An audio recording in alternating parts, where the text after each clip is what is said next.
오늘 본문은 하나님을 떠난 사람과 공동체에 임할 하나님의 심판이 얼마나 무섭고 참담한 징계인지를 밝혀주는 말씀입니다.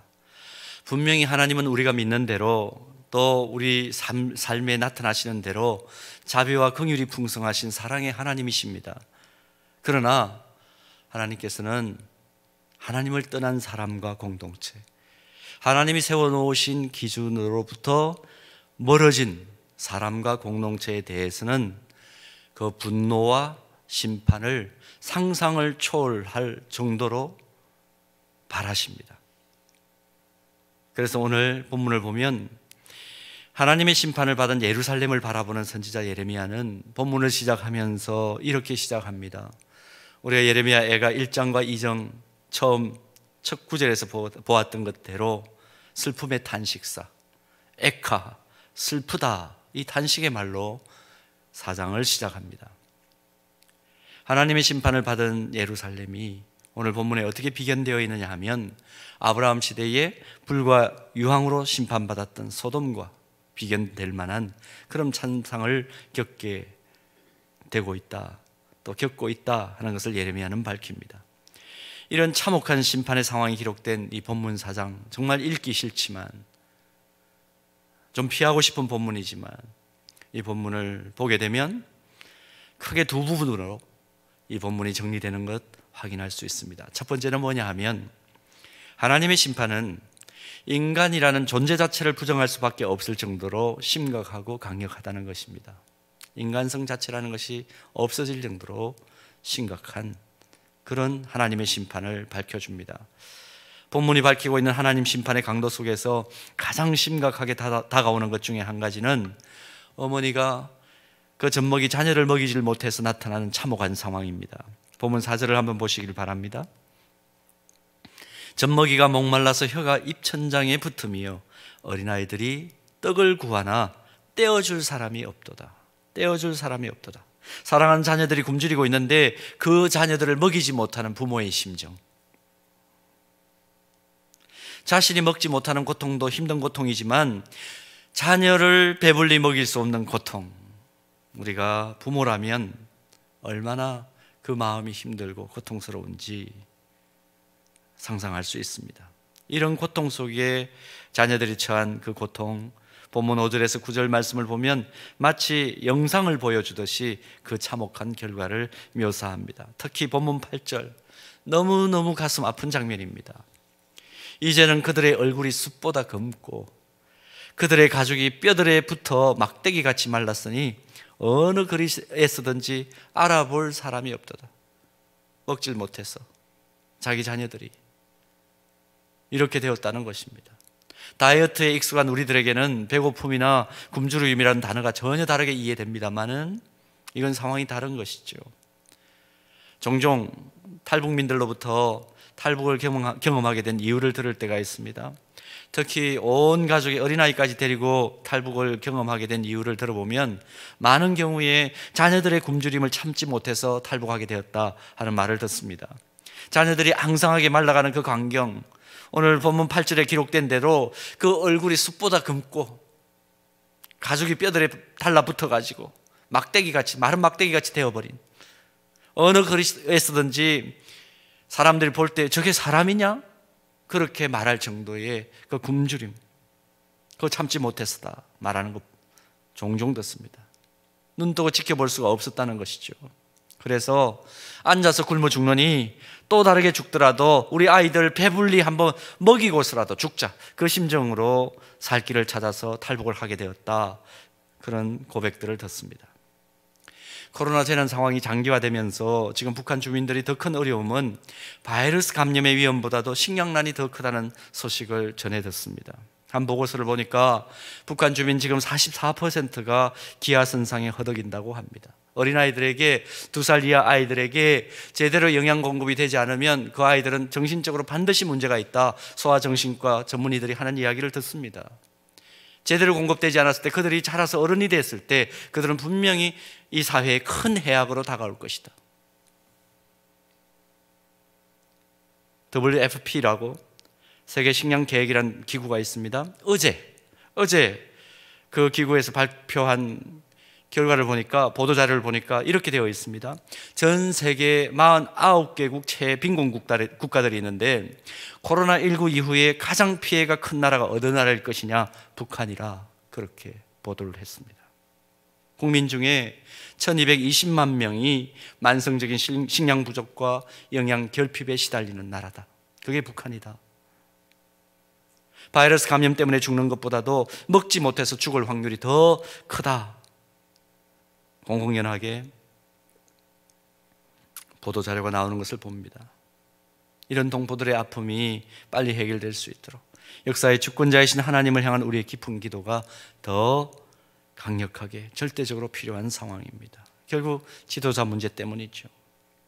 이제 본문 10절을 보면 하나님의 심판으로 인해서 굶주림의 징계를 받은 예루살렘 백성들이 행하는 끔찍한 행동이 이렇게까지 기록되어 있습니다. 딸 내 백성이 멸망할 때에 자비로운 부녀들이 그 다음 어떻게 기록되어 있습니까? 참 읽기에도 거북한 말씀입니다. 자기들의 손으로 자기들의 자녀들을 삶아 먹었도다. 설마 그럴 리가?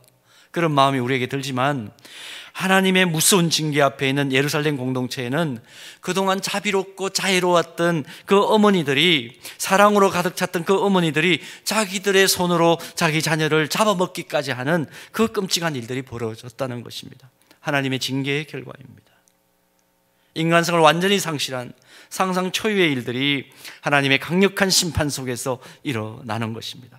하나님께서 외면하시면 이런 일들이 일어날 수밖에 없다. 너희들 깨달으라. 오늘 이 말씀을 우리가 듣는 것입니다.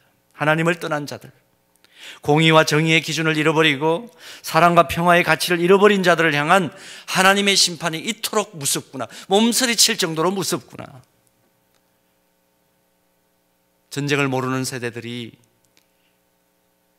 이 나라의 지도자들이 되어 있는 그런 상황 속에서 우리는 어떻게 해야 될까? 어떤 기도를 해야 될까? 다시 한번 생각하지 않을 수 없습니다.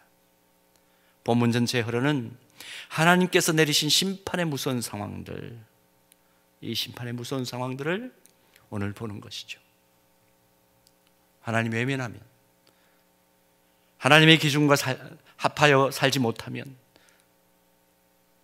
이런 일들이 벌어질 수 있다 하는 경고를 오늘 이 아침에 받습니다. 자, 그렇다면 이런 무서운 심판이 왜 일어났는가 하는 것입니다. 왜 일어났을까요? 여러 가지 이유들을 우리가 말씀 전체를 통해서 확인할 수가 있습니다. 그런데 오늘 두 번째로 본문 속에서 이런 심판의 참상이 일어난 이유를 우리가 구체적으로 확인할 수 있습니다. 뭐냐? 왜 이런 끔찍한 심판이 하나님의 백성들에게 일어났는가? 본문 13절에 그 이유가 기록되어 있습니다. 보십시오. 그의 선지자들의 죄들과 제사장들의 죄악들 때문이니 그들이 성읍 안에서 의인들의 피를 흘렸도다. 요약하면 무슨 얘기입니까? 선지자들과 제사장들로 대표되는 지도자들의 죄악 때문에 하나님의 무서운 심판이 일어났다. 그렇게 밝혀줍니다. 당시의 선지자들과 제사장들은 단순히 종교 지도자들이 아니라 정치적 권력을 가진 정치 지도자들이기도 했죠. 모든 공동체의 리더들이었습니다. 지도자들의 중요성을 여기서 발견합니다. 우리 공동체를 앞서 섬기는 지도자로 세움받은 이들을 위해서 우리가 정말 사력을 다해서 기도해야 하는 이유, 중보기도해야 하는 이유를 여기서 발견합니다. 어떤 지도자를 만나느냐에 따라서 공동체와 공동체 구성원인 개인의 미래가 결정됩니다. 실례로 나라의 지도자 같으면 그 지도자가 어떠냐에 따라서 한 개인의 인권이 존중받을 수도 있고 쉽게 훼손될 수도 있습니다. 온 국민이 행복을 맛볼 수도 있고 나라가 파탄날 수도 있습니다. 역사가 그 사실을 증명하는 것을 봅니다. 지금 정권을 이야기할 수는 없습니다. 조금 더 뒤에 가서 역사가 나중에 얘기를 하겠죠. 어떤 공동체이든지 지도자들이 가진 영향력이 얼마나 큰가 그건 두말할 필요가 없습니다. 그러니까 지도자를 위해서 절대적으로 기도가 필요한 것입니다. 여러분, 교회를 놓고도 마찬가지입니다. 부족한 저를 위해서 여러분들 기도하셔야 됩니다. 해 주셔야 됩니다. 제발 좀 금식하는 분들도 좀 더 늘어났으면 좋겠습니다. 여러분들 힘들게 하기 위함이 아니라 그렇지 않으면 우리가 함께 성숙할 수 없기 때문입니다. 우리가 소속된 공동체에 어떤 지도자가 세워지기를 원할까? 지도자론에 대해서는 수많은 이론들이 있습니다. 수많은 이론들이 있습니다. 성경적인 기준을 놓고 볼 때도 여러 가지 리더십 이론을 말할 수 있습니다. 저는 저 나름대로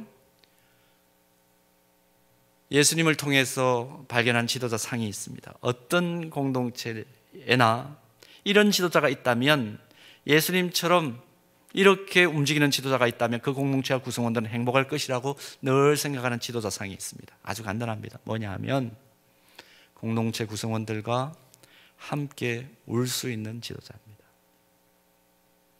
다른 아주 복잡한 리더십 이론을 얘기하는 것보다도 말씀을 볼 때마다 예수님의 모습에서 깨닫는 지도자 모습은 뭐냐 하면 그들과 함께 우는, 예수님이 우셨다 하는 것입니다. 이것은 바로 저를 향해서 항상 하는 말이기도 하고 기준이기도 합니다. 이 기준에 비추어 보면 항상 저는 여전히 부끄러운 리더십을 가진 사람입니다. 가만히 보면 지도자가 울지 않으면 그 공동체 구성원들은 웃을 일이 없습니다. 지도자가 마음 편히 잠이나 자고 책임 전가하고 자신이 앉아야 될 자리인지 서야 될 자리인지 전진해야 될 상황인지 뒤로 물러서야 될 자리인지 공동체 구성원들이 가슴에 품고 있는 생각들이 무엇인지 민감하게 파악하기 위해서 자신을 돌아보지 않고 각성하지 않으면 공동체 구성원들은 절대로 두 다리 뻗고 잠을 잘 수 없다. 이것이 제가 우리 부교육자들에게 늘 강조하는 이야기입니다. 2월 마지막 주일 코로나19가 본격적으로 시작된 그 상황 속에서 제가 우리 부교육자들하고 약속을 했습니다. 우리 새벽기도 빠지지 말자. 우리가 기도하지 않으면 우리 성도들은 다리를 뻗고 편안하게 잠잘 수가 없다. 우리라도 모이지 말라고 하지만 우리라도 거리를 좀 유지하고 방역수칙을 제대로 지키면서 우리라도 모여서 기도하자. 지금 말할 수 없이 피곤할 겁니다, 우리 부교육자들이. 그러나 이럴 때에 우리라도 기도하지 않으면, 앞장서 섬기는 우리가 먼저 하나님 앞에 드려지지 않으면, 금요일 저녁마다 장로님들과 함께 불금 워십에 그 불을 꺼뜨리지 않기 위하여 기도합니다. 오늘은 고난주간 특세 기간이기 때문에 오늘 저녁은 모이지 않습니다. 장로님들과 함께 금요일 저녁마다 모여서 도심 속의 기도원이라고 생각하고 우리 함께 기도합시다 하고 기도합니다. 사랑하는 여러분, 희생 없는 지도자는 엄밀하게 말하면 지도자가 아니라 지배자일 뿐입니다. 그 사실을 깨닫는 지도자들을 가진다는 것은 굉장히 의미가 있다. 우리 그렇게 지금 계속해서 나누면서 나름대로 최선을 다해서 애를 쓰고 있습니다. 많은 뜻 있는 분들이 너나 없이 이 시대를 위기의 시대라고 말합니다. 그러나 어느 공동체나 동일하게 직면하고 있는 위기는 단순히 코로나 바이러스의 위기가 아닙니다.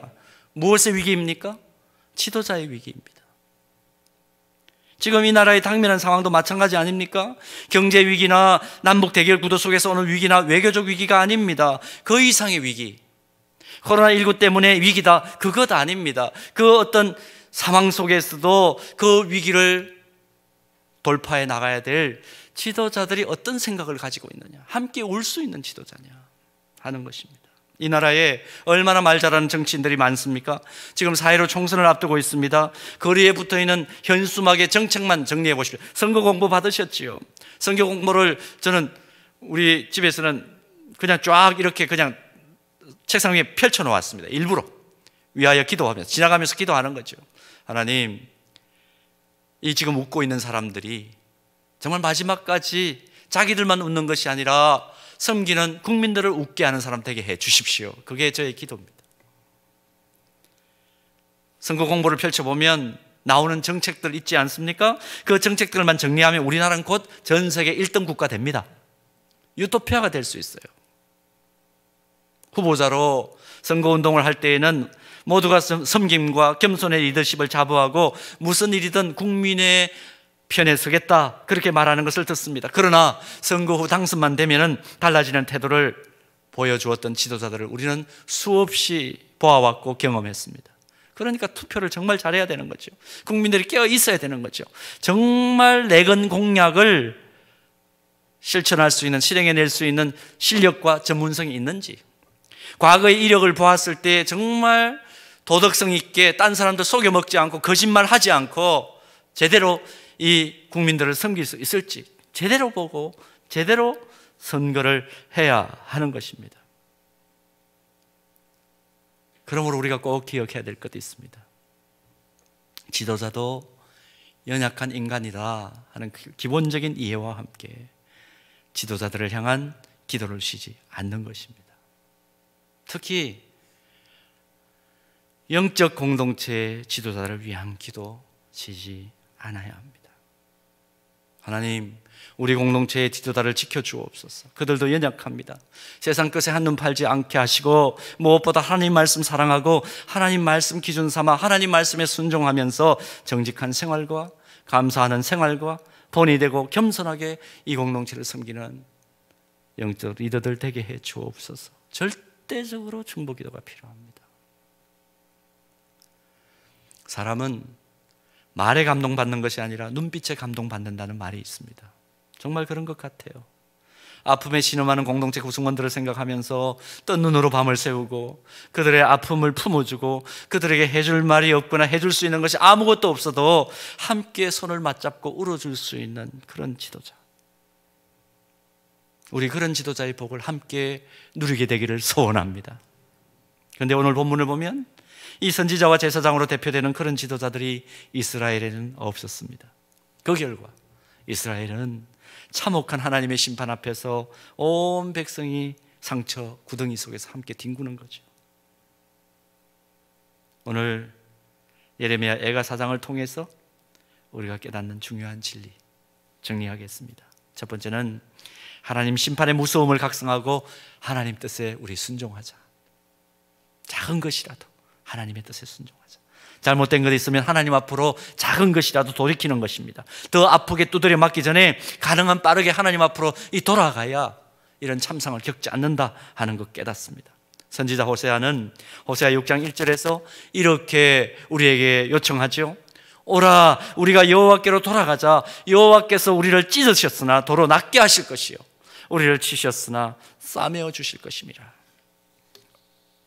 돌아가기만 하면 두 팔 벌려 안아주시는 하나님, 깨어진 상처를 싸매어 주시는 하나님, 도로 낫게 하시는 하나님, 이전보다 나중을 더 형통케 하시는 하나님을 경험할 수 있다는 것입니다. 우리 이 하나님 신뢰하면서 지금 잘못된 길을 가고 있다는 거 딴 사람은 몰라도 나는 알죠. 돌이키는 것 필요하다. 그러지 않으면 하나님이 때렸으라도 다시 돌아오게 하실 것이기 때문에 그 때리시는 과정이 너무너무 힘들다는 것, 오늘 본문을 통해서 깨닫습니다. 돌아가자, 하나님께로 돌아서자 하는 것 깨닫습니다. 두 번째로 지도자의 중요성을 깨닫고 지도자의 복을 달라고 기도하십시다. 그래서 하나님 앞에 갔을 때 누가 더 많이 하나님 앞에 벌을 받을까요? 이 세상에서 잘못했을 때 지도자들이 더 많이 벌 받을 수밖에 없습니다. 잘못하면 세워진 지도자들이 공동체의 구성원들과 함께 우는 지도자 될 수 있도록 계속해서 기도하자, 오늘 깨닫습니다. 그래서 오늘 이 시간에는 하나님 빨리 물러가고 진정될 수 있도록 우리가 함께 기도하면서 이 나라와 이 민족을 위해서도 더 깊이 함께 기도하고 이제 움직이도 올려드릴 텐데요, 지도자들을 위해서 기도하기를 바랍니다. 또 이미 지도자로 세워지신 분들이 오늘 예배하는 분들 가운데 대부분이실 것입니다. 우리 교회의 리더이십니까? 어떤 공동체를 앞서 섬기는 분들입니까? 나의 책임이 얼마나 막중한지 깨닫고 오늘 깊이 있게 자신을 위하여 기도하는 귀한 시간 되기를 바랍니다. 가정에서 가장이십니까? 이 가정에 흥망성쇠가 나에게 달려있다는 것을 기억하시고 지금까지 불충한 것 있다면 하나님 앞에 내어놓으시고 다시 한번 새롭게 서시기를 바랍니다.